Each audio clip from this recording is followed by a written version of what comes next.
자, 이번 시간은 제5장 퇴직연금부터 시작을 하도록 하겠습니다. 자, 교재 99페이지가 되겠습니다.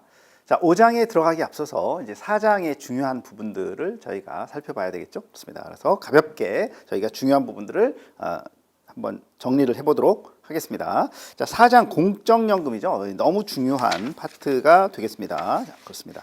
그래서 잘 아시는 것처럼 공적연금은 국민연금과 직역연금으로 나누어지는데 국민연금이 훨씬 더 중요하다 이렇게 보시면 되겠습니다.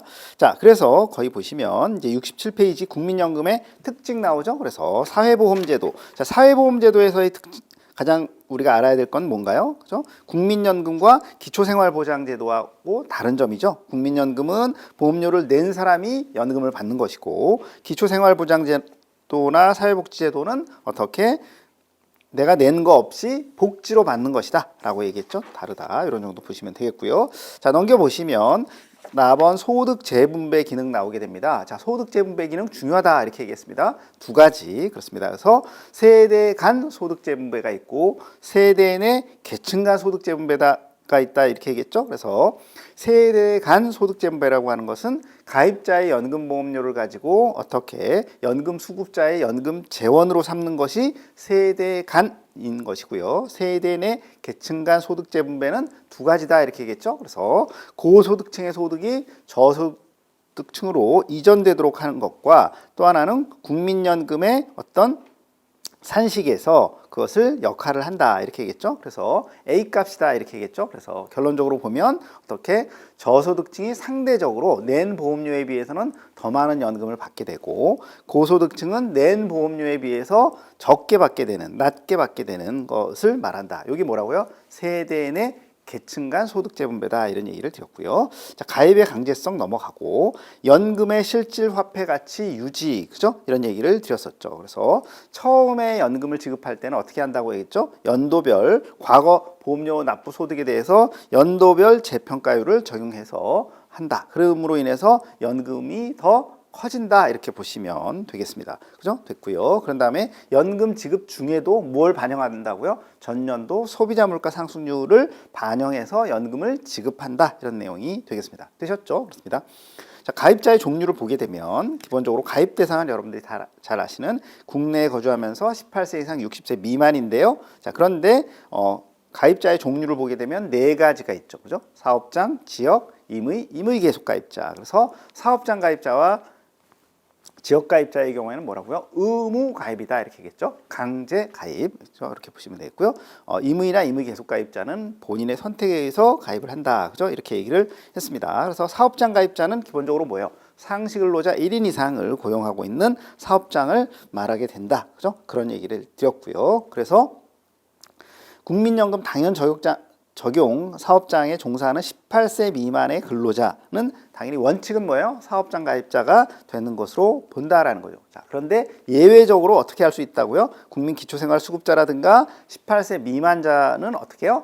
선택에 의해서 가입을 안 할 수도 있다 이거죠. 그렇죠? 이해됐죠? 그렇게 보시면 되겠고요. 그다음에 꼭 기억할 것, 어떻게 월 8일 이상 또는 60시간 이상 근로하는 일용 근로자, 단시간 근로자의 경우에도 사업장 가입자가 됩니다. 그렇게 되고 월 220만 원 이상 소득이 있는 경우에는 어떻게 근로 일수 및 근로 시간과 상관없이 사업장 가입자가 된다라는 거죠. 그죠? 그렇습니다. 그래서 이 내용 반드시 알아두셔야 되겠다라고 말씀을 드렸습니다. 자, 70페이지 보시게 되면 이제 지역 가입자 나오죠. 그래서 지역 가입자는 뭐예요? 상시 근로자를 고용하고 있지 않은 자영업자라든가 어떻게 또 직장에 퇴사한 후에가 되면 자동적으로 지역가입자로 바뀌게 됩니다. 자, 그래서 지역가입자에서 제외되는 경우도 있죠. 그래서 뭐 소득이 기본적으로 없는 이런 경우를 생각하면서 꼭 기억할 게 뭐라고 했어요? 국민기초생활수급자는 지역가입자에서도 아예 제외돼 버리고 1년 이상 행방불명된 자는 오래됐기 때문에 아예 지역가입자에서도 제외된다는 거죠. 그렇죠? 그렇습니다. 자, 임의가입자와 임의계속가입자 있는데요. 임의가입자 그냥 누구 생각하시라고요? 전업주부, 소득이 없다라는 거죠. 그렇습니다. 자, 그렇게 보시고요. 자, 그래서 꼭 기억할 게 뭐예요? 60세가 되거나 사망하거나 또 연금보험료를 3회 이상 납부하지 아니한 때에는 어떻게 해요? 임의가입 가입자로서 그 자격을 상실한다 이렇게 말씀드렸습니다.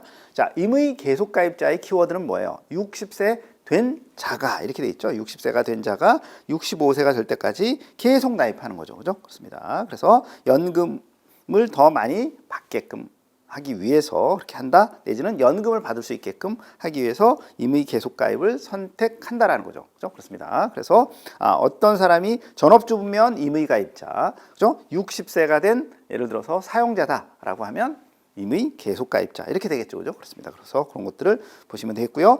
연금보험료입니다. 그래서 연금보험료는 가입자의 기준소득 월액 곱하기 9%가 되겠습니다. 근데 사업장 가입자는 뭐라고요? 반을 부담하는 것이고요. 나머지 지역, 임의 계속 가입자는 본인이 전액을 부담하게 된다. 그죠? 그렇게 보시면 되겠습니다. 그죠? 됐죠? 자, 그렇게 보시고요. 자, 국민연금보험료는 월납이 원칙이죠. 그러나 농업인의 경우에는 어떻게 분기별로 납부 신청할 수 있고요. 그 다음에 또 정부가 지원을 해준다고 얘기했습니다. 그래서 연금보험료의 50% 최대 얼마 45,000원까지 지원을 받을 수 있다 이렇게 보시면 되겠고요. 꼭 기억해야 되는 게 뭐예요? 연금보험료는 선납이 가능하다, 그죠? 이렇게 얘기했죠. 그래서 선납은 1년을 원칙으로 하되 그렇게 50세 이상이 되게 되면 어떻게 된다고요? 5년을 선납으로 할 수 있다. 자, 그러면 당연히 미리 냈으니까 할인을 해준다. 1년 만기 정기예금 이자율로 할인한다 이렇게 얘기했습니다. 자, 그렇게 보시고요. 보험료 납부 예외 이렇게 나오게 되죠. 그렇습니다. 그래서 소득이 없어서 국민연금보험료를 못 내요. 이럴 때 신청하는 것이 바로 뭐예요? 보험료 납부 예외가 되겠다 이거죠. 그래서 연금공단에 신청한다 이렇게 얘기했습니다. 그러면서 뭐라고요? 꼭 기억해야 될 게 1년 미만 행방불명된 자 같은 경우는 보험료 납부 예외다 이거죠. 그죠? 그렇습니다. 자, 그러면 보험료 납부 예외에 해당하는 기간을 한꺼번에 낼 수 없을까요? 내지는 분할해서 납부할 수 없을까요? 그게 바로 뭐예요? 추후 납부 제도다. 이런 식으로 생각하시면 되고, 꼭 기억할 게 최대로 납부할 수 있는 기간은 몇 년이라고요? 10년 미만이다. 10년 미만. 자, 그거 생각하시면서 그 다음에 분할 납부도 가능한데 최대 몇 개월 한도, 60개월 한도다라고 보시면 되겠습니다. 자, 그 다음에 반환 일시금의 반납, 그죠? 반환 일시금의 이자까지 해서 반납받은 경우에 그것을 다시 국민연금공단에 반납하게 되면, 그죠? 반납하게 되면 그때는 가입기간을 복원해 준다. 강제사항은 아니죠. 그렇습니다. 그래서 이때 분할 납부도 가능한데 최고 24회까지 분할 납부가 가능하다. 됐죠? 그렇습니다. 자, 국민연금의 연금급여, 국민연금의 연금급여는 크게 보면 뭐라고요? 기본연금액 플러스 부양가족연금액을 더해서 연금을 받는다 이렇게 얘기했죠? 그렇습니다. 자, 그런 정도 보시면 되겠고, 자, 그러면서 기본연금액은 그러면 어떻게 구성되느냐라는 거죠. 기본연금액은 상수라고 하는 것과 그 다음에 A와 B, 그런 다음에 어떻게, 그죠? 또 출산이라든가 군복무 크레딧, 그 다음에 실업 크레딧 이런 것들을 더하게 되고, 그런 다음에 곱하기 1 플러스 0.05, 그죠? 에다가 n 나누기 10이다. 그죠? 이렇게 얘기를 했었죠. 그래서 각각이 의미하는 바를 이해해야 된다. 이런 얘기를 해주셨습니다. 그래서 74페이지 우리 보는 것처럼 A 값이라고 하는 건 뭐예요? 결론적으로 보면 세대 내 계층 간 소득 재분배의 역할을 하게 되는 것인데, 어떻게? 의무가입자죠. 사업장, 지역가입자 전원의 평균액이다. 기준소득월액의 평균액을 말하는 것이고요. B값이라고 하는 건 뭐예요? B값은 본인, 그죠? 연금수급자 본인의 평균액이다. 기준소득월액의 평균액이다. 이렇게 보시면 되겠고요. 당연히 연금보험료 체납 기간은 제외됩니다. 자, 그래서 그렇게 보시면 되고, N이라고 하는 것은 20년을 초과하는 국민연금 가입 월수를 의미하게 되고, 상수라고 하는 건 뭐예요? 소득 대체율을 맞추기 위한 값이다. 2.4, 1.8, 1.5, 1.2 뭐 이런 것들을 말한다라고 보시면 되겠습니다. 자, 출산과 군복무 크레딧은 뭐예요? 보험료를 내지 않고 가입 기간을 인정받는 제도죠. 자, 그런데 이 출산과 군복무 크레딧이 적용되는 것은 어떤 경우에만 노령연금에만 적용이 되게 되죠. 그죠? 그렇습니다. 네, 그렇게 정리하시면 되겠죠. 그래서 출산 크레딧은 A 값으로 소득을 인정하고, 자, 그 다음에 군복무 크레딧은, 그죠? A 값의 50%만 소득으로 인정하게 됩니다. 자, 그러면서 꼭 기억할 게, 그죠? 그러면 가입 기간이 얼만큼 늘어나느냐라고 하는 거죠. 그렇습니다. 그래서 출산의 경우에는 2008년 1월 이후에 2자녀 이상이 되게 되면 이제 추가로 인정을 해주게 되는데, 두 자녀인 경우에 12개월, 자녀가 한 명 늘어날 때마다 플러스 18개월, 그러니까 30개월, 48개월. 그런 다음에 5자녀 이상이 되게 되면 무조건 몇 개월이 된다고요? 50개월이다 이렇게 얘기했죠. 60개월도 아니고 50개월이다. 자, 그를 기억하시면 되겠고요. 군복무 크레딧은 뭐라고 얘기했어요? 6개월이죠. 딱 정해져 있다라고 보시면 되겠고요. 자, 그다음에 실업 크레딧이 되겠죠. 실업 크레딧의 경우에는 내가 보험료를 내는 거죠. 얼마나 내는 거예요? 25%를 본인이 내고 국가가 75% 내는 거죠. 얼마를 기간은 최대가 얼마죠? 1년을 한도로 한다. 그죠? 그런 부분이 가장 중요한 부분이 되겠습니다. 자, 그다음에 이제 부양가족연금액입니다. 부양가족연금액은 뭐예요? 가족수당이다. 그죠? 이렇게 얘기를 드렸습니다. 자, 그래서 사실혼을 포함한다고 했죠. 배우자의 경우에. 그래서 꼭 기억을 하시고, 그다음에 자녀의 경우에는 19세 미만, 그다음에 부모의 경우에 60세 이상이 되고요. 장애 2급 이상이면 해당이 된다. 이렇게 보시면 되겠습니다. 꼭 기억을 하실 필요가 있겠네요. 그죠? 그렇습니다. 연금 수급입니다. 연금 수급은 그죠? 지급 사유가 발생한 날 다음 달부터 25일에 지급이 된다 이런 얘기를 드렸죠. 그렇습니다. 그래서 그런 것들 보시면 되겠고요. 꼭 기억할 것이 연금 수급권은 압류나 담보 제공이 불가능하죠. 그리고 지급된 연금은 185만 원까지는 압류되지 않는다. 185만 원 당연히 기억해야 되겠고요. 수급권자가 갑자기 사망했어요. 자, 그렇게 되면 미지급 급여는 쭉 배우자 자녀부터 시작해서 지급을 하게 된다라는 거. 그다음에 중복급여의 조정 당연히 알고 계셔야 되겠죠. 자, 노령연금과 장애연금이에요. 자, 그렇게 되면 어떻게 된다고 했죠? 둘 중에 하나만 지급하는 것이고, 자, 노령연금과 유족연금이다라고 한다면 유족연금을 선택하지 않으면, 다시 해서 노령연금을 선택하면 노령연금과 유족연금에 뭐라고요? 30%를 추가해서 지급한다. 그죠? 이렇게 얘기를 드렸습니다. 마찬가지 선택하지 아니한 급여가 반환일시금이다. 그죠? 유족연금과 반환일시금이다라고 하면 유족연금을 선택하게 되면 어떻게 반환일시금은 사망일시금 상당액을 지급한다. 그죠? 그렇게 얘기 드렸죠? 그렇습니다. 자, 노령연금, 연금으로 받으려면 가입기간이 몇 년 이상이 돼요? 10년 이상이 되어야 하는 거죠. 그죠? 그렇습니다.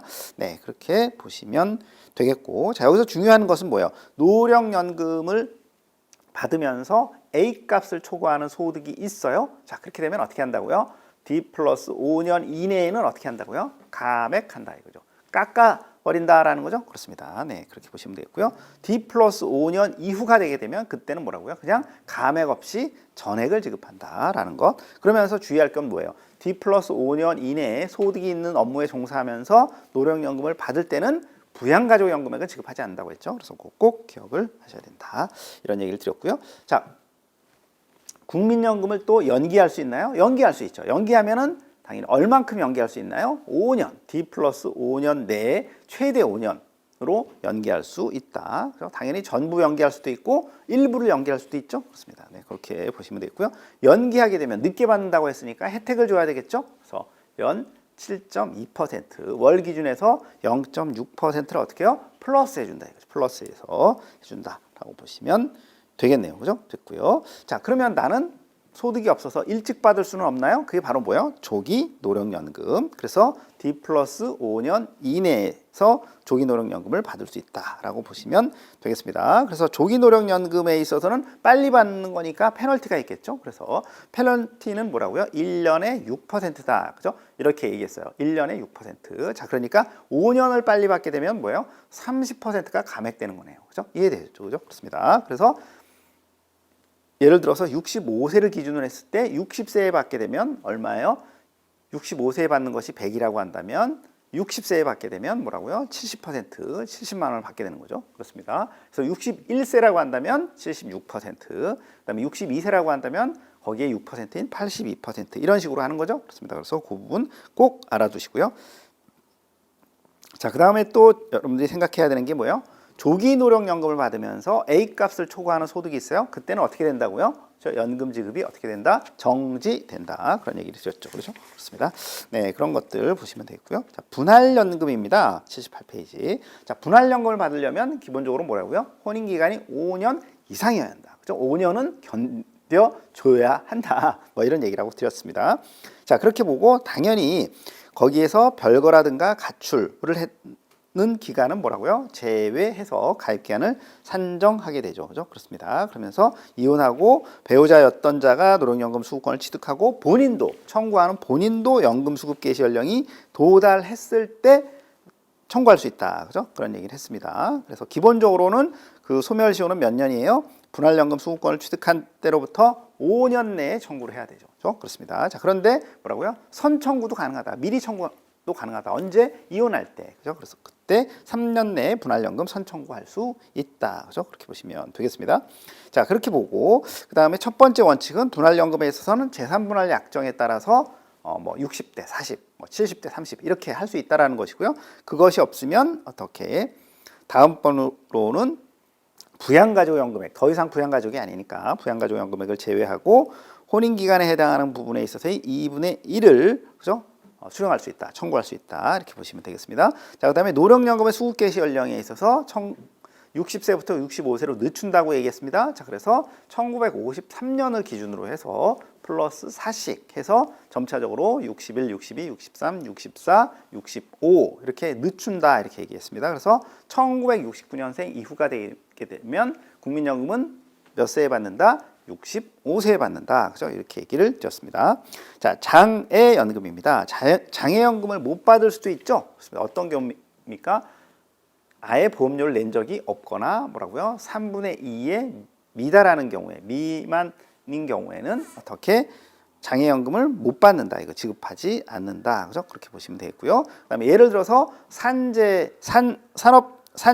장애급여와 국민연금에 있어서의 장애연금이 어떻게 둘 다 받게 되는 그런 경우가 생기게 되면 어떻게 50%만 국민연금의 장애연금에서는 지급한다 이렇게 얘기했죠. 그래서 알아두시면 되겠고요. 자, 국민연금의 장애연금은 1급부터 4급까지 있다 이렇게 얘기했습니다. 자, 그런데 4급의 경우에는 어떻게 한다고 했어요? 일시 보상을 한다라고 얘기했죠. 일시금을 지급한다. 그러면서 뭐는 지급 안 해요? 부양가족연금액은 지급하지 않는다. 그래서 부양가족연금액이 지급되지 않는 게 세 가지가 나왔던 거죠. 노령연금을 받으면서 소득 있는 업무에 종사할 경우에 그런 다음에 또 뭐였어요? 분할연금 그런 다음에 장애연금에 있어서의 4급 이런 것들은 어떻게 그죠? 부양가족연금액이 지급되지 않죠. 그죠? 그렇습니다. 자, 유족연금입니다. 유족연금 사망하게 되면 받는 것이 유족연금이에요. 자, 수급 요건 잘 알아두셔야 되는데 거기서 주의할 거는 뭐라고요? 1, 2, 3, 4, 5가 나오게 되는데 4번 특히 주의할 필요가 있다. 그죠? 그렇습니다. 그래서 4번에 국한된 요건으로 뭐라고요? 가입 대상 기간 중 체납 기간이 3년 이상인 사람은 어떻게 해요? 제외한다라는 거니까 유족연금 못 받는다는 얘기가 되겠죠. 그래서 그 부분을 좀 주의하시면 되겠습니다. 자, 그렇게 보시면 되겠고요. 그다음에 80페이지로 가시게 되면 국민연금의 유족연금은 가입 기간에 따라서 어떻게 된다고요? 가입 기간에 따라서 차등해서 지급한다. 그렇죠? 그렇습니다. 그래서 20년 이상이면 기본연금액의 60%, 20년 미만이면 50%, 10년 미만이면 40% 이렇게 얘기했죠? 그렇습니다. 자, 유족의 범위, 그죠? 그렇습니다. 그래서 일단 우리가 알아둬야 될 건 뭐예요? 민법상 상속순위를 따라가지 않는다. 그죠? 그런 얘기를 드렸죠. 그렇습니다. 그래서 배우자, 자녀, 부모, 손자녀, 조부모 이런 순서로 간다. 이렇게 말씀을 드렸죠. 그렇습니다. 자, 그러면서 거기서 주의할 건 뭐예요? 당연히 사실혼 배우자 당연히 포함되고 자녀의 경우에는 어떻게 부양가족연금액에서는 19세 미만이었죠. 자, 그런데 유족연금에 있어서는 25세 미만이다. 그죠? 요거 주의하시면 된다. 그런 얘기를 드렸습니다. 자, 유족연금 수급권의 소멸 뭐 이런 것들 참고해 보시고요. 그다음에 81페이지 배우자의 유족연금 지급 정지. 그죠? 그렇습니다. 그래서 소득이 있게 되면 어떻게 3년 동안 유족연금을 지급하고 55세가 될 때까지 유족연금 지급이 정지되죠. 그렇습니다. 자, 그런데 이 지급이 정지가 해제되는 연령이 55세부터 60세로 늦춰진다 이렇게 얘기했습니다. 나이에 따라서 그런 정도 체크하시면 되겠고 그런 다음에 계속 지급되는 경우 지급이 정지되지 않는 경우 본인이 장애 등급 2급 이상이라든가 소득이 있는 업무에 종사하지 않는다라든가 또 자녀가 25세 미만의 자녀의 생계를 유지한다라든가 장애 2급 이상의 자녀의 생계를 유지하는 경우에는 유족연금이 어떻게 해요? 계속 지급된다. 그죠? 그런 얘기를 드렸습니다. 자, 그런 정도 보시면 되겠고요. 반환 일시금입니다. 그래서 가입자가 10년 미만인 자가 60세가 되거나 국외나 국적 상실하거나 또 가입자가 사망했는데 유족연금을 못 받는 경우라든가 이런 경우에는 반환일시금을 받게 된다. 이렇게 드렸습니다. 반환일시금에서 꼭 주의해야 될 건 뭐예요? 결론적으로 보면 소멸시효가 10년이다 이거죠. 10년 이내에 청구해야 된다. 신청해야 된다. 자, 사망일시금입니다. 사망일시금의 키워드는 뭐였죠? 유족이 없으면, 그죠? 이렇게 된다. 이렇게 얘기했죠? 그렇습니다. 자, 그러면서 어떻게 배우자, 자녀, 부모, 손자녀 해서 쭉 해서 사촌 이내 반개 혈족까지도 사망일시금을 지급한다. 그죠? 그렇습니다. 자, 그렇게 보시면 되겠고요. 기본적으로 보면 사망일시금은 반환일시금 상당액이 되겠고, 사망일시금을 어떻게 한다고요? 그죠? 최종, 그죠? 최종과 평균액, 그죠? 기준소득월액의 평균액 둘 중에 뭐예요? 큰 것. 곱하기 4배를 초과하지 못한다. 그런 얘기도 드렸습니다. 이해되셨죠? 자, 그래서 가장 중요한 국민연금을 저희가 살펴봤고, 그 다음에 83페이지 직역연금을 한번 본다라는 거죠. 그렇습니다. 그래서 직역연금의 경우에 공무원 연금을 기준으로 여러분들이 보시면 되겠죠. 그죠? 그렇습니다. 자, 그래서 이런 거라고 보시면 되겠죠. 기본적으로 직역연금은 어떻게, 그죠? 최초의 설계 당시에서는 적립 방식이었었는데 현재는 뭐라고요? 부과 방식에 의해서 운영되고 있다. 그죠? 이런 정도 알아두시면 되겠고요. 자, 공무원 연금이라고 하는 것은 기본적으로 어떻게 퇴직금도 포함되어 있다. 그죠? 그렇게 얘기를 드렸죠. 그렇습니다. 그래서 84페이지에 당연히 공무원 연금은 퇴직연금 이외에도 퇴직수당이라든가 또 일하면서 다치는 재해보상급여라든가 이런 것들이 당연히 지급이 된다. 이렇게 보시면 되고요. 가입 대상은 어떻게 해요? 그죠? 공무원 연금의 경우에는 당연히 군인이라든가 선거에 의해서 취임하는 공무원은 대상에서 제외됩니다. 그러니까 당연히 뭐 대통령이라든가 국회의원이라든가 뭐 시장이라든가 구청장이라든가 이런 사람들은 공무원 연금의 가입 대상이 아니고 뭐요? 국민연금의 가입 대상인 거예요. 꼭 기억하시고. 자, 비용 부담 여러분들이 참고를 해서 보시면 되겠습니다. 퇴직급여나 유족급여에 드는 비용은 공무원과 국가가 부담을 하게 되는 거죠. 그렇습니다. 그렇게 보시면 되겠고요. 그 다음에 총 보험료율은 몇 퍼센트가 되겠습니까? 총액 기준하면 18%. 그죠? 그렇습니다. 그래서 예를 들어서 가입자가 내는 건 그거의 반이니까 9%가 되겠죠. 그죠? 그렇습니다. 그렇게 보고 최대 몇 년입니까? 36년까지 납입을 한다. 그죠? 그렇게 보시면 되겠습니다. 자, 급여의 종류 이렇게 나와 있네요. 그죠? 참고하시고 퇴직급여 당연히 연금으로 받으려고 해요. 퇴직연금을 받으려고 해요. 가입기간이 몇 년 이상? 10년 이상이어야 하는 거죠. 그렇습니다. 그래서 1년당 1.7%씩 가산한다. 그죠? 그렇게 보시면 되겠습니다. 그리고 전체 공무원 기준소득 월액의 평균액의 1.6배까지를 상한으로 한다. 그죠? 그래서 너무 차이가 나지 않도록 1.6배까지를 상한으로 한다라고 보시면 되겠습니다. 자, 86페이지 계속 보고 있죠. 그렇습니다. 그래서 그런 것들 보시면 되겠고요. 그 다음에 공무원 연금에 있어서도 또 뭐예요? 그죠? 이른바 분할연금이죠. 분할연금 됩니다. 되고 그렇게 보시면 되겠고 거기서 이제 꼭 분할연금 전에 아주 중요한 부분이 뭐 있습니까? 퇴직연금 수급자가 공무원 연금에 퇴직연금 수급자가 어떻게 해요? 공무원으로서 재임용되거나 선출직 공무원에 취임하게 되면 어떻게 된다고 했죠? 거기서 월급을 받으니까 퇴직연금 전액이 지급 정지된다고 했죠. 전액이 지급된다. 자, 그리고 정부가 전액 출자하는 그죠? 기관에 어떻게 재취업한다라고 하거나 부동산 임대소득이 있다라고 하면 일부가 지급 정지된다. 이렇게 보시면 되겠습니다. 자, 그렇게 보고요. 분할연금에 있어서는 어떻게 3년 이내에 청구해야 된다고 했죠? 그렇습니다. 그런 것들 주의하시면 되겠습니다. 그죠? 됐죠? 자, 그렇게 보시고요. 그런 다음에 87페이지로 가시게 되면 이제 표 4-7 나오죠? 그래서 퇴직연금 일시금. 자, 퇴직연금 일시금이라고 하는 건 뭐예요? 결론적으로 보면 일시금으로 받는 거죠. 그렇죠? 연금은 아예 안 받고 일시금으로 받을 수 있어요. 그렇습니다. 퇴직연금 공제 일시금이라고 하는 건 뭐예요? 연금도 받고 일부는 연금, 일부는 일시금 이렇게 받는 것이 퇴직연금 공제 일시금. 그 다음에 퇴직 일시금입니다. 그래서 퇴직 일시금은 국민연금의 반환 일시금 같은 것들이죠. 10년 미만 재직하게 되면 한꺼번에 일시금으로 받는 거. 그 다음에 기간과 불문 없이 받는 퇴직수당이 있다. 이 정도 보시면 되겠습니다. 퇴직 유족급여 이렇게 나오죠. 그렇습니다. 그래서 퇴직 유족급여 10년 이상 재직한 공무원이 재직 중에 사망하게 되면 퇴직 유족연금 외에도 뭘 또 준다고요? 퇴직 유족연금 부가금을 따로 지급한다. 그죠? 이렇게 얘기했습니다. 자, 그러면서 꼭 기억할 게 뭐예요? 퇴직 유족연금의 수급권은 어떻게 해요? 민법상 상속의 순위에 따른 유족에게 지급한다. 민법상 상속 순위를 따라간다는 거예요. 국민연금은 아니었죠? 그렇습니다. 네, 그런 것들 주의하시면 되겠습니다. 자, 그 다음에 다음 단락에 공무원이었던 사람이 퇴직 후 퇴직연금 받기 전에 안타깝게도 사망해요. 그 다음에 3년 이내 받다가 3년 이내에 사망하게 되면 그때는 뭘 준다고요? 퇴직 유족연금 외에 뭐라고요? 특별 부가금을 얹어서 따로 지급한다. 그죠? 그런 얘기를 드렸을 겁니다. 자, 그 다음에 퇴직 유족연금의 경우에는 어떻게? 그죠?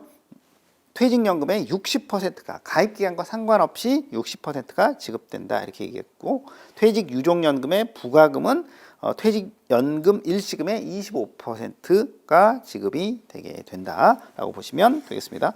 자, 그런 정도 보시고요. 비공무상 장애급여 정도 참고해서 보시면 되겠습니다. 공무 외에 사유로 질병, 부상하는 경우를 말하는 거죠. 그렇습니다. 자, 사학연금은 공무원연금 따라간다고 얘기했어요. 그래서 사학연금의 가입 대상, 당연히 임시라든가 조건부라든가 무보수자라든가 이런 사람들은 당연히 사학연금에 가입 대상에서 제외되는데, 국립대학병원의 경우에는 사학연금 가입할 수 있도록 허용되었죠. 그렇습니다. 네, 그런 정도 보시면 되겠고요.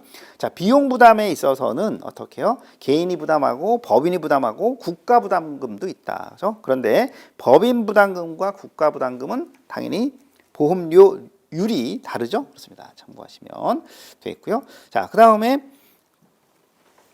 보시면 나오는 게 뭐예요? 군인연금이죠. 그죠? 그렇습니다. 그래서 군인연금, 그래서 군인연금 부사관 이상의 현역 군인에게 적용이 되는 이런 부분이 되겠습니다. 그래서 보시면 되고, 지원에 의하지 않고 임용된 부사관이라든가 병 같은 경우는 어떻게 해요? 사망보상금과 장애보상금에 한해서 적용을 하게 된다라고 보시면 되겠고요.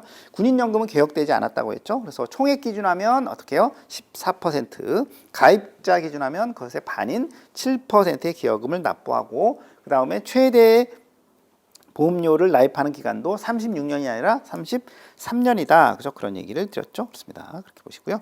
급여, 공무원 연금의 급여 참고하시면 되겠습니다. 자, 그렇게 되고, 기본적으로 보면 어떻게 연금 받을 권리는, 그죠? 5년간, 소멸시효가 5년이에요. 그렇습니다. 자, 그런데 사망 조의금이라든가 재해 부조금 같은 경우는 어떻게 해요? 3년이다. 이런 정도 보시면 되겠고요. 자, 급여는 군인의 경우에는 20년 이상 복무하게 되면 다음 달부터 나오게 됩니다. 다음 달부터 20년 이상, 60세, 65세 이런 기준 없어요. 20년 이상입니다. 20년 이상만 복무하게 되면, 주의할 건 10년 이상이 아니라는 거죠. 그렇습니다. 그렇게 보시면 되겠고요. 그 다음에 복무기간이 19년 6개월 이상이 되게 되면 퇴역연금 지급받을 수 있다. 이런 정도 보시면 되겠습니다. 자, 그렇게 보고, 그런 다음에 또 다음 단락 보시면 동일인에게, 그죠? 부부가 다, 그죠? 군인일 수 있잖아요. 자, 그럴 때는 본인의 퇴역연금 또는 상위연금 외에 유족연금을 함께 받게 되면 유족연금에게 2분의 1이 지급된다. 2분의 1이 지급되고, 군인연금도 분할연금이 도입이 되었죠. 그렇습니다. 네, 그렇게 해서 보시면 되겠고요. 자, 그 다음에 공적연금의 연계제도 이렇게 되어 있죠. 그렇습니다. 그래서 보시면 92페이지 부분이 되겠죠. 그래서 가입 기간만 합산한다 이렇게 얘기했습니다. 재정 이전 없다. 그죠? 이런 얘기를 드렸습니다. 그 다음에 연금을 연계하는 것은 선택 사항이 되겠습니다. 자, 그래서 표 4-10 보시면 연계제도와 합산제도의 비교 이렇게 돼 있죠. 그래서 연계제도를 중심으로 여러분들이 알아두셔야 되겠습니다. 그래서 반납금의 납부는 기본적으로 어디에 한다고요? 종전 재직 기간에 반납한다 이렇게 보시면 되고요. 합산 제도는 참고해서 보시면 되겠습니다. 자, 그렇게 보고, 그 다음에 연계 기간, 그죠? 93페이지 연계 기간에서 제외되는 것이 있다고 했죠. 국민연금의 임의 계속 가입 기간, 출산, 군복무, 크레딧 기간은 아예 연계 기간에서 어떻게 해요? 제외한다라는 거죠. 물론 급여를 산정할 때는 기간을 합산하고요. 자, 그렇게 되고 연계 신청입니다. 그래서 연계해서 신청한다. 그래서 보시면 되겠습니다. 다만 어떻게 연계 신청하게 되면 반납금과 이자를 한꺼번에 내거나 어떻게 분할해서 납부할 수 있는데, 그런데 납부하지 않으면 6개월이 지나도록 신청을 하고 납부하지 않으면 신청을 취하한 것으로 간주한다. 그죠? 그런 얘기를 드렸죠. 그렇습니다.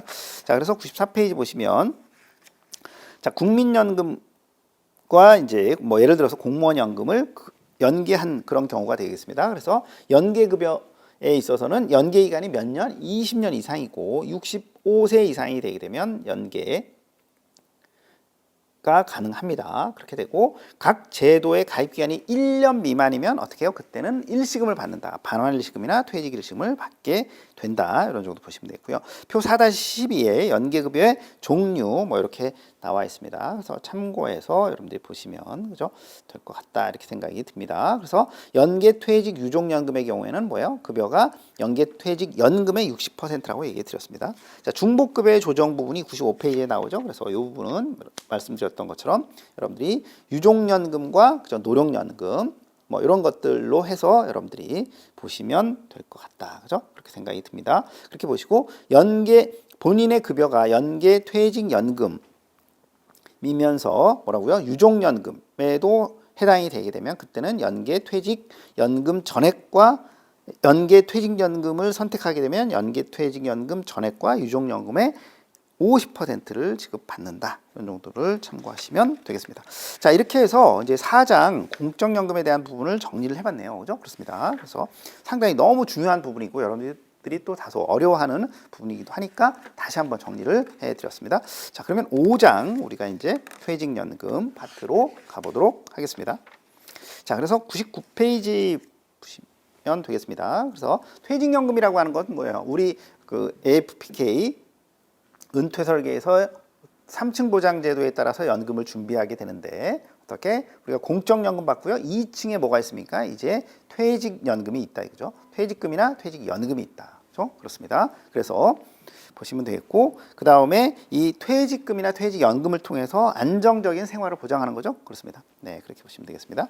자, 그러면 당연히 그러기 위해서는 어떻게 퇴직급여가 은퇴소득으로 활용돼야 되겠습니다. 자, 그래서 거기 보니까 두 번째 줄에 일시금 수령보다는 퇴직연금 제도를 활용해서 장기간 투자하는 것이 당연히 바람직하죠. 자, 그런데 현실은 그렇지 못하다는 거예요. 현실은 자, 고용노동부에 따르면 2020년 중 퇴직한 근로자의 96.7%가 퇴직급여를 어떻게 해요? 사실은 연금으로 받아야 은퇴자산이 되는 건데, 그죠? 일시금으로 수령하는 것으로 나타났다는 거죠. 이해되겠죠? 그렇습니다. 그래서 현실은 반대다라는 거 반대다. 그렇습니다. 그러면 재무설계사 입장에서 보면 뭐예요? 이 퇴직금이나 퇴직연금을 어떻게 은퇴자산으로 함으로 인해서 2층 보장제도가 완성되도록 해주는데 역할을 해줘야 되겠죠. 그죠? 그렇습니다. 자, 그렇게 보시고요. 100페이지 보시면 이제 퇴직급여의 종류 이렇게 나오게 됩니다. 그래서 퇴직급여는 그 단락에서 밑에 두 번째 줄 퇴직급여는 어떻게 두 가지가 있는 거죠. 퇴직금이 있고요. 퇴직연금이 있다. 이렇게 구분할 수 있겠네요. 퇴직 일시금입니다. 그래서 말 그대로 근로자가 첫 번째 줄 퇴직하게 되면 퇴직급여를 뭐예요? 그냥 일시금으로 받는 제도. 이게 뭐예요? 퇴직금 제도가 되겠습니다. 자, 그래서 다음 줄 보시면 퇴직금 제도는 우리나라와 뭐 대만, 기타 일부 국가에서만 시행하고 있어요. 그래서 다음 줄에 뭐예요? 대부분의 선진국에서는 다 뭘로 하고 있습니까? 퇴직금 제도는 없고 퇴직연금 제도로 단일화하고 있다. 그죠? 됐죠? 어렵지 않죠? 퇴직연금입니다. 퇴직연금은 기본적으로 어떻게 연금으로 받을 수도 있고요. 다음 줄에 일시금으로 받을 수도 있죠. 그죠? 그렇습니다. 연금으로 받거나 일시금으로 받거나 그렇습니다. 자, 그래서 퇴직연금의 유형에는 몇 가지, 세 가지가 있다라는 거예요. 확정급여형, 확정기여형, 하이브리드형 퇴직연금 이렇게 세 가지가 있다라는 거예요. 자, 그래서 각각의 특징을 한번 살펴봅니다. 확정급여형 퇴직연금입니다. 확정급여형 퇴직연금을 뭐라고요? 그렇죠? DB형이다. 보통 이렇게 얘기하죠. DB형이다. 이렇게 얘기를 하게 됩니다. 자, 그래서 보시면 확정급여형 퇴직연금은 근로자가 받을 퇴직급여 수준이나 연금 산정 방식이 사전에 결정되는 연금이다. 그렇죠? 자, 퇴직급여 수준이 뭐라고요? 이미 결정된 방식이에요. 그것이 뭐예요?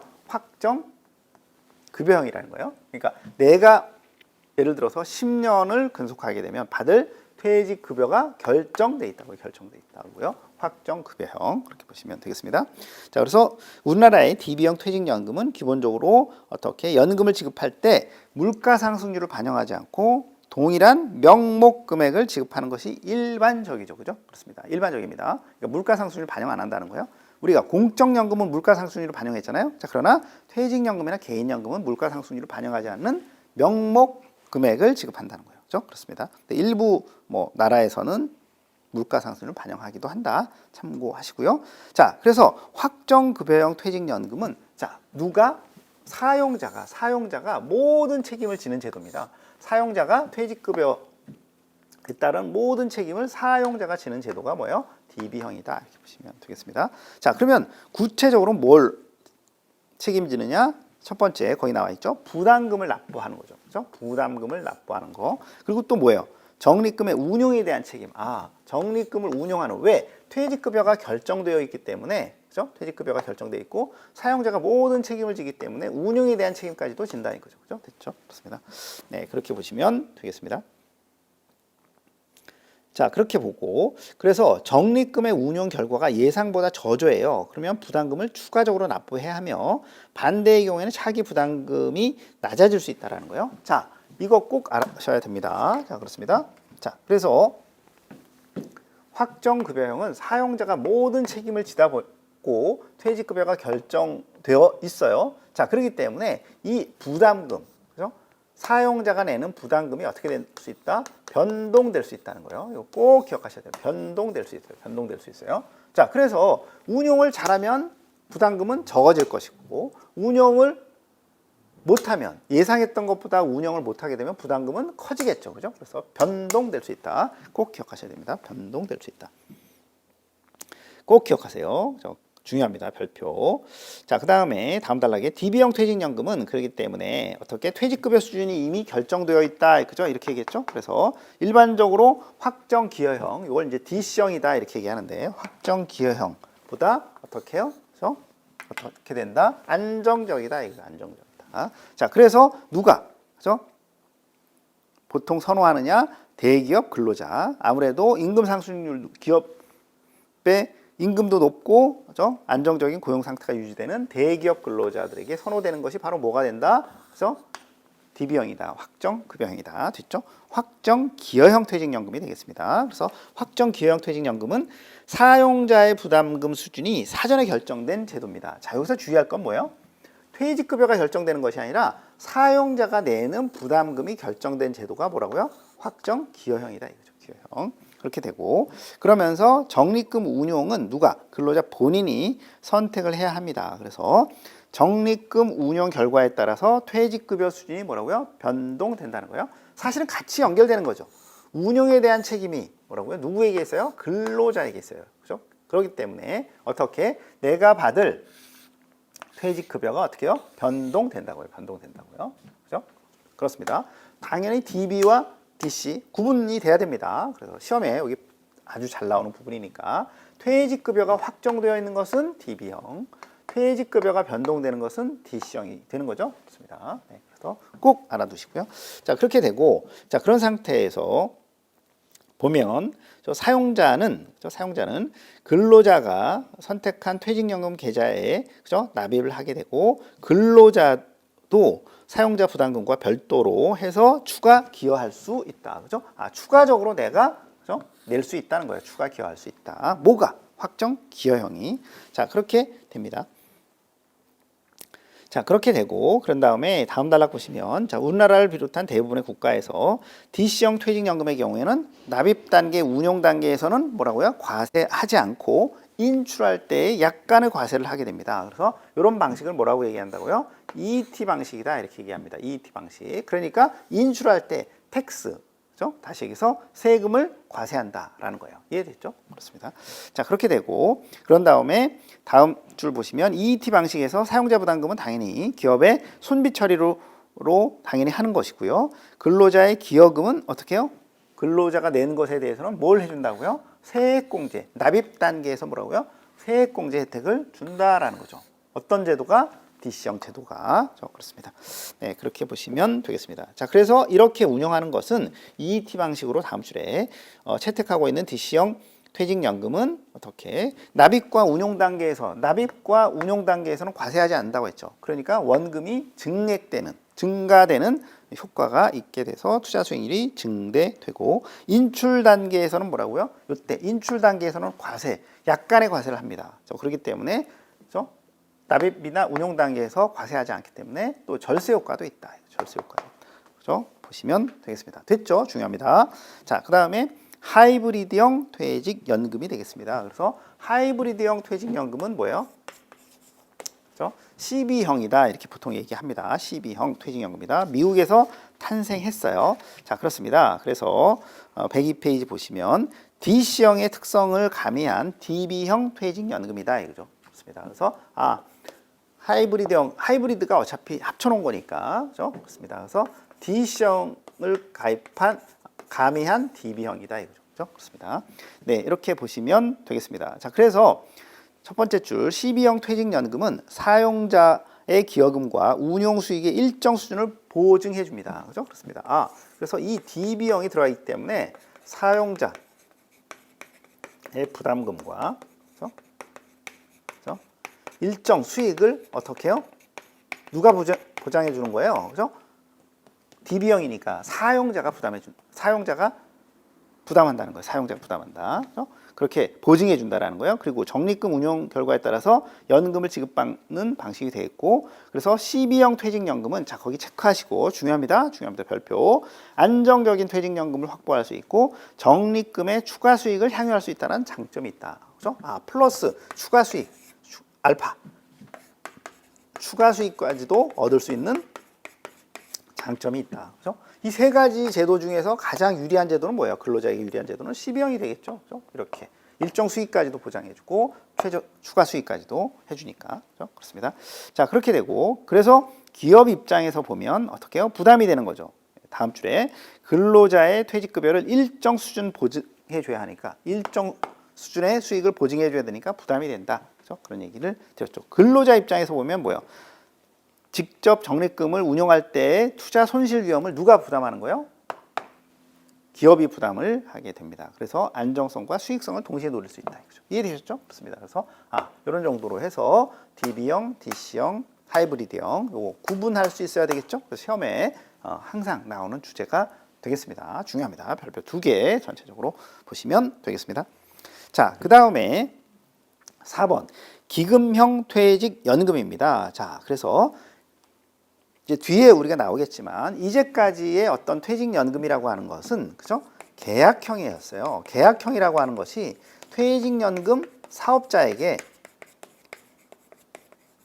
맡기는 거예요. 퇴직연금 사업자에게 이른바 운용을 맡기는 형태예요. 자, 그런데 그것이 아니라 뭐가 추가됐다고요? 기금형이 추가됐다. 기금형이 추가됐다는 거예요. 추가됐다. 그죠? 그렇습니다. 자, 그래서 보시면 되겠습니다. 기금형 퇴직연금이란 어떻게 사용자와 근로자가 협의해서 어떻게 기금을 조성하는 거예요. 기금을 조성하는 거예요. 그래서 회사와 별도로 독립된 비영리 재단법인의 형태로 수탁법인을 설립하고, 다시 해서 기금을 조성하고, 그죠? 법인 형태로 해서 그다음에 그 퇴직연금 기금의 운용을 어떻게 사용자나 및 근로자 대표와 외부 자산운용 전문가가 참여하는 위원회 구조를 통해서 운영한다. 그죠? 한마디로 뭐예요? 기금을 운영한다. 이거 퇴직연금 기금을, 그죠? 회사 외부에다가 해서 운영한다 이거죠. 그죠? 그렇습니다. 그래서 뭐예요? 다음 줄에 사용자는 기금 운용 업무를 위탁하고 수탁법인이 모든 관리 책임을 진다. 이 기금이 모든 관리 책임을 진다. 그죠? 그렇습니다. 그런 얘기가 되겠고, 기금 보시면 되겠습니다. 그래서 미국이나 호주 등 영미권 국가에서는 계약형 퇴직연금보다 기금형 퇴직연금이 일반적이래요. 그렇습니다. 그래서 우리는 이제까지는 뭐예요? 계약형이 대부분이었어요. 자, 그런데 2022년 4월부터 어떻게 해요? 기금형이 이렇게 추가가 됐죠. 그죠? 그렇습니다. 그래서 일반적인 선진국에서는 기금형이 뭐라고요? 더 일반적이라는 거죠. 이해됐죠? 그렇습니다. 네, 그렇게 보시면 되겠고요. 그래서 다음 줄에 단일형 퇴직연금 기금이 있고, 그다음에 여러 법인이 참여하는 연합형 퇴직연금 기금이 있는데, 자, 우리나라의 중소기업의 퇴직연금 기금제는, 그죠? 제도는 30인 미만 사업장만 적용하는 연합형 퇴직연금의 성격을 갖는다 이거죠. 그죠? 그렇습니다. 그래서 요게 기금형이 추가가 됐다. 요 내용 반드시 알아두셔야 되겠습니다. 2022년 개정 사항이 되겠습니다. 그래서 반드시 알아두세요. 그리고 지금 거듭 얘기하지만 미국 같은 경우는 뭐예요? 기금형이 더 일반적이다는 거예요. 계약형보다는. 그래서 참고하시면 되겠습니다. 됐죠? 자, 103페이지 보시면 이 국내의 퇴직급여 제도 이렇게 나오고 있죠. 그렇습니다. 그래서 자, 우리나라의 퇴직급여 제도는 이미 말씀드렸던 것처럼 퇴직금과 퇴직연금이 있어요. 그죠?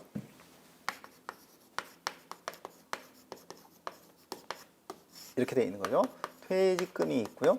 그죠? 퇴직연금 이렇게 운영되어 있는 거예요. 그죠? 그렇습니다. 됐죠? 자, 그렇게 함께 시행이 되고 있다라는 거죠. 그래서 상시 근로자 1인 이상의 모든 사업장은 어떻게 퇴직급여 제도 중 하나 이상의 제도를 설정해야 한다. 그죠? 하나 이상이니까, 그죠? 상시 근로자 1인 이상을 고용하고 있는 사업장은 퇴직금을 설정하거나 퇴직연금을 설정하거나 내지는 퇴직금과 퇴직연금을 동시에 설정하거나 이렇게 해야 된다는 거예요. 이해됐죠? 그렇습니다. 자, 사용자는 1년 이상 계속 근로한 근로자가 퇴직하는 경우에 퇴직급여를 지급하도록 법률에서 규정하고 있죠. 그 다음에 또 한 주간에 4주 평균해서 소정 근로시간이 15시간 이상 근로하게 되면 퇴직금 지급하게 돼 있어요. 그렇죠? 그렇습니다. 자, 퇴직금 제도는 오래됐죠. 1953년부터 시행이 됐고요. 다음 줄에 퇴직연금 제도는 2005년도에 그죠? 근로자 퇴직급여 보장법, 줄여서 근퇴법 시행되면서 됐고, 그 다음에 그래서 이때 그죠? DB형, DC형 이렇게 된 거죠. 그죠? 그래서 DB형, 그죠? DC형, 그다음에 IRP 그러면서 올해 추가된 기금형, 그죠? 이렇게 되었다. 그죠? 그렇습니다. 그래서 2022년 4월부터 중소기업 퇴직연금 기금제도가 도입되어 시행되고 있다. 그죠? 됐죠? 자, 그러면서 표 5-1, 자, 여기 별표가 되겠습니다. 별표 중요합니다. 자, 그래서 여기서는 이제 가로넣기 형태로 시험에 자주 출제됩니다. 자, 우리나라의 퇴직연금의 종류를 보게 되면 DB형 퇴직연금의 경우에는 당연히 사용자가 모든 책임을 진다고 얘기했습니다. 그래서 투자 책임도 사용자예요. 그죠? 퇴직급여 수준은 자, 특히 시험에 잘 나오는 게 퇴직급여 수준 체크해 놓으시고요. 그 다음에 사용자 부담금 수준 이렇게 체크해 놓으세요. 자, 그렇습니다. 그래서 DB형 퇴직연금은 퇴직급여 수준이 법정 퇴직금과 동일 또는 이상이 되는 것이고요. DB형 퇴직연금의 사용자 부담금 수준은 어떻게 한다고요? 거듭 얘기했죠? 사용자 부담금 수준은 뭐라고요? 변동된다. 변동된다. DC형 퇴직연금입니다. 그래서 뭐 운용 지시, 운영 방식 참고해 보시고 투자에 대한 책임은 누가 진다고 했죠? 투자에 대한 책임은 운영에 대한 책임은 근로자가 진다. 그죠? 그렇습니다. 자, 그렇게 되고 그러면서 퇴직급여 수준이 어떻게 해요? 그죠? 운용에 따른 책임을 지니까 퇴직급여 수준이 변동되게 되는 거죠. 그죠? 그렇습니다. 그렇게 되고 사용자가 내는 것은 뭐예요? 사용자가 내는 사용자의 부담금은 어떻게 해요? 어떻게? 법정 퇴직금과 동일하다. 그죠? 그렇습니다. 그래서 꼭꼭 기억하셔야 돼요.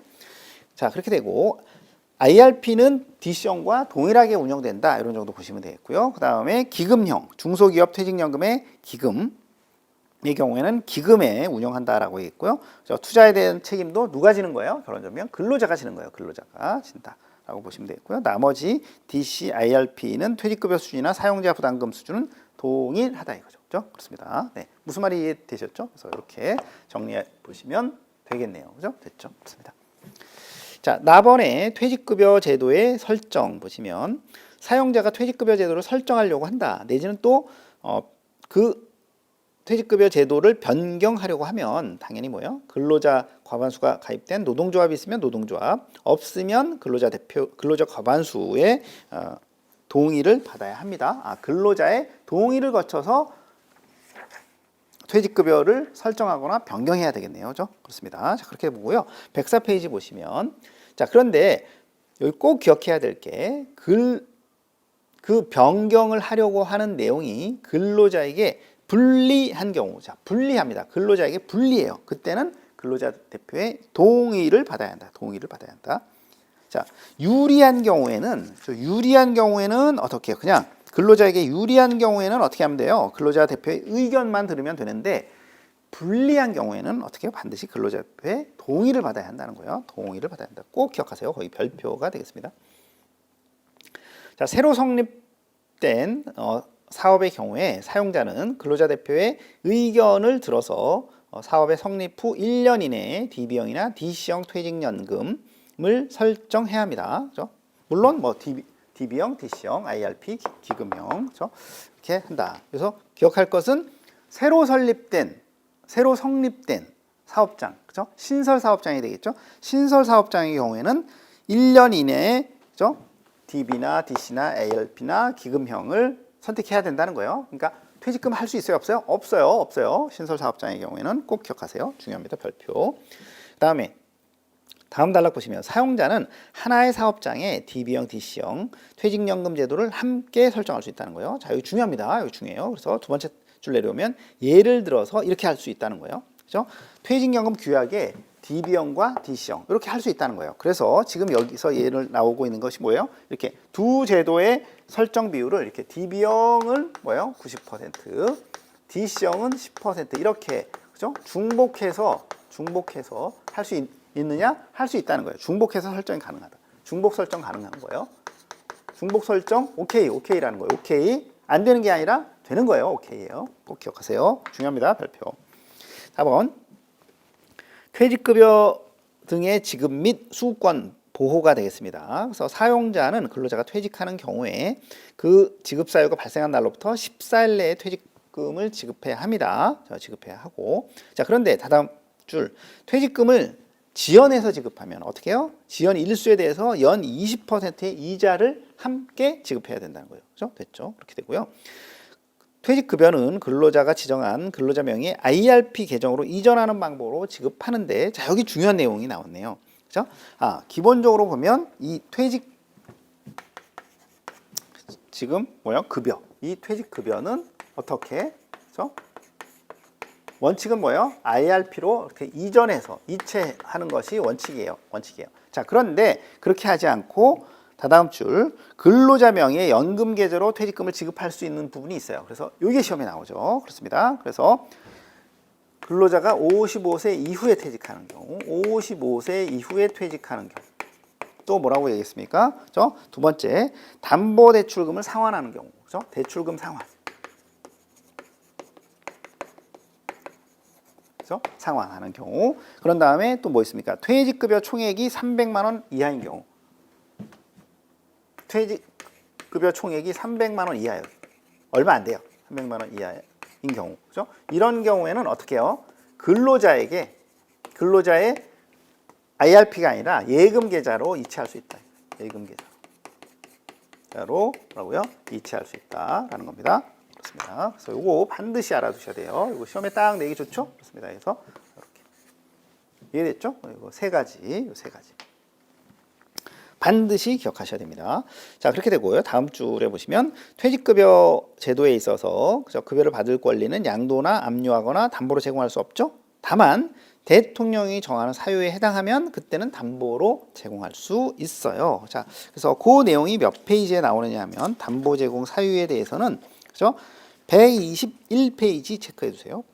121페이지에 박스에 보시면 그 담보 제공 사유가 나오게 됩니다. 참고하시면 되겠습니다. 자, 그렇게 보고요. 그 다음에 다음 줄에 사용자에게 지급 의무가 있는 퇴직금이나 DC형 퇴직연금은 기본적으로 다다음 줄 조세 공과금 및 다른 채권에 우선하여 변제해야 된다. 자, 우선 변제권이 있습니다. 이런 퇴직금은 우선 변제권이 있다. 이렇게 보시면 되겠습니다. 자, 그렇게 보셨고요. 그 다음에 해외 퇴직연금까지 그냥 끝내도록 하겠습니다. 자, 105페이지 가시게 되면 해외 퇴직연금에 대해서 소개하고 있어요. 그래서 여기서는 그냥 가볍게 보시면 됩니다. 자, 미국입니다. 자, 미국 같은 경우에 있어서는 그죠? 첫 번째 줄 미국의 노후소득 보장 체계는 다음 줄에 공적연금, 그죠? 퇴직연금, 개인연금, 그죠? 우리가 이제 벤치마킹 한 거니까요. 그죠? 그렇게 보시면 되겠습니다. 그렇게 보고요.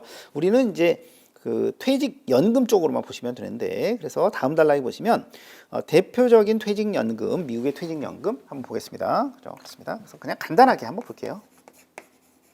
그래서 뭐냐면 두 가지가 있어요. 두 가지가 있습니다. 미국의 경우에는 두 가지가 있습니다. 그래서 대표적인 퇴직연금인 401K가 있어요. 이게 이제 보통 전통형이다 이렇게 얘기합니다. 전통형 401K K가 있다. 그죠? 이렇게 보시면 되겠습니다. 그래서 거기 보면 기업은에 대해서 뭐 소득공제라든가 운영수익에 대한 과세 이연이라든가 또 인출 시에 과세하는 EET 방식이에요. 그래서 EET 방식이에요. 다 EET 방식이다. 인출할 때 과세하는 EET 방식이다 라고 보시면 되겠고요. 401K의 적립금을 퇴직일로부터 60일 이내에 그죠? 개인연금인 IRA 계정으로 이체하여 은퇴 시까지 운영하고 연금 수령할 수 있고요.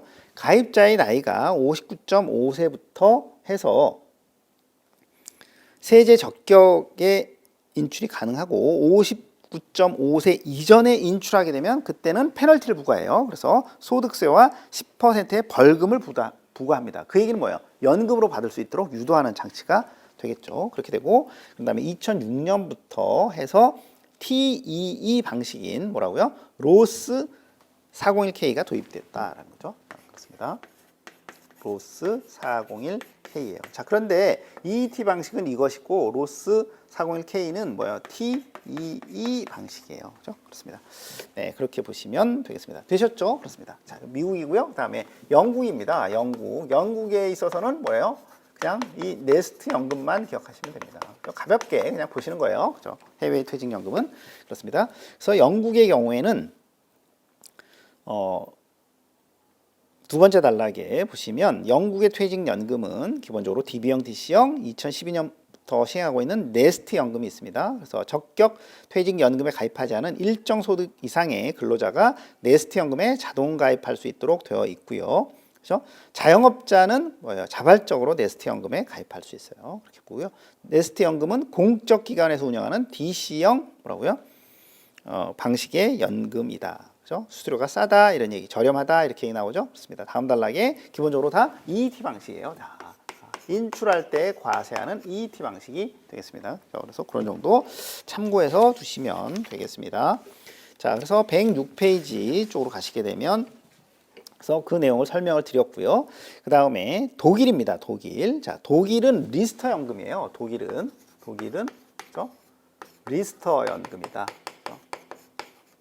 퇴직연금이 그렇게 생각하시면 되겠습니다. 그래서 독일은 첫 번째 줄 근대국가 최초로 공적연금 제도를 시행한 국가가 되겠습니다. 그래서 다다음 줄 상대적으로 공적연금의 비중이 높은 편이 되겠습니다. 그렇게 보시면 되고요. 그래서 다음 줄에 기본적으로 DB형 퇴직연금을 중심으로 활성화되어 있고요. DC형 퇴직연금과 개인연금의 성격을 그죠? 함께 가는 리스터연금이 도입되어 있다. 요건 뭐야? 리스터연금은 그죠? 퇴직연금과 어떻게 개인연금을 그렇죠? 합한 것이다. 성격을 갖는 그런 연금이 되겠습니다. 그래서 자, 시험에 이제 간간히 나오는 게 리스터 연금은 자, 여기 체크해 두시기 바랍니다. 가입자와 고용주의 기여금과 정부 보조금이 소득 수준에 관계없이 정액으로 납입된다. 리스터 연금은 어떻게 해요? 정액으로 납입됩니다. 정액으로 납입된다. 그렇죠? 이 정도 그냥 알아두시기 바랍니다. 정액으로 납입이 된다. 소득 수준과 관계없이 그렇죠? 보조금이나 기여금이 그렇다라는 거죠. 그렇습니다. 자, 그렇게 보고 민간 기업의 경우 퇴직연금 제도 도입을 강제하지 않으며 근로자도 퇴직연금에 가입할 의무는 없습니다. 그리고 다음 줄에 또 여기도 마찬가지 독일의 것들도 뭐예요? 다 EET 방식이다. 이렇게 보시면 되겠습니다. 자, 그다음에 호주가 되겠습니다. 호주. 자, 호주는 세 번째 줄에 보시면 107페이지 공적연금을 가능한 억제하고 사적연금을 통한 노후소득 보장을 지원하는 대표적인 국가가 호주가 되겠습니다. 그래서 호주는 뭐요? 슈퍼 애뉴에이션 생각하시면 되겠습니다. 자, 그래서 다음 줄에 그래서 DC형 퇴직연금인 슈퍼 애뉴에이션을 도입했다라는 거고요. 그런 다음에 거기 보면 다음 단락에 또 세 번째 줄 보시면 슈퍼 애뉴에이션은 그죠? 다른 선진국의 사적연금과는 달리 기여 단계, 운영 단계, 인출 단계 각각에서 자, 여기 가장 특징적인 부분이네요. 그죠? 그래서 호주의 경우에는 어떻게 해요? TTE 방식을 채택하고 있어요. TTE 방식. 나머지는 다 EET 방식이잖아요. EET 방식이잖아요. 그런데 호주의 슈퍼 애뉴에이션은 TTE 방식이에요. 자, 그렇습니다. 자, 그래서 납입하는 금액과 운용 수익에 대해서 15%의 저율로 과세하고 적격 인출할 때는 뭐라고요? 그죠? 비과세합니다. 비과세 하는 방식이 되겠습니다. 자, 일본 나옵니다. 일본의 경우에는 뭐 특별하게 볼 부분 없는데 일본의 경우에는 그죠? 12형 퇴직연금을 도입했다 이거죠. 12형 퇴직연금을 도입했다. 그죠? 그렇습니다. 그래서 거기 보면 저 밑에서 두 번째 줄 2008년도에 12형 퇴직연금이 도입이 되었다. 그죠? 이렇게 보시면 되겠고요. 108페이지 가시게 되면 여기도 마찬가지 EET 방식이에요. EET 방식. 그죠? 그렇습니다. 그러니까 호주를 제외하고는 다 EET 방식이 기본이다라고 보시면 되겠네요. 그죠? 됐습니다. 그래서 나머지 내용들은 그냥 참고하시면 되겠습니다. 자, 그러면 여기까지 그죠? 하도록 하겠습니다. 우리가 사장 공적연금을 정리하다 보니까 시간이 좀 많이 소요됐습니다. 양해해 주시고요. 자, 이번 시간은 여기까지 진행하도록 하겠습니다. 수고하셨습니다.